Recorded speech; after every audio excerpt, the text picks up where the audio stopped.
पण काय ना मन मानत नाही ना, मन तयारच होत नाही आहे बघा. दरवाजा वाजला. कावे येते.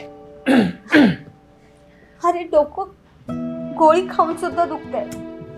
जसं जसं वय वाढतंय ना तसं डोकं जास्तच दुखतंय माझं. पण असं करून कसं चालेल? गोळी तर खावी लागणार ना आपल्याला. काय झालं मम्मी?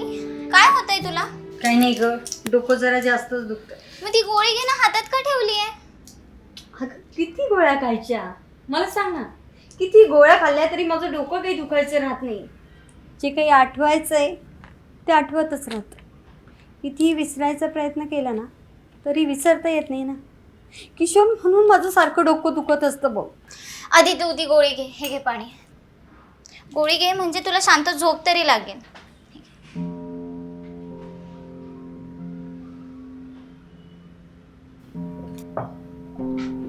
पण ह्या गोळ्या खाऊन काहीच होणार नाही ग. माझ्या आजूबाजूला कोणी हसलं ना, कोणी माझ्याशी बोललं की मला बरं वाटतं. एकटेपणा सहन होत नाहीये मला आता.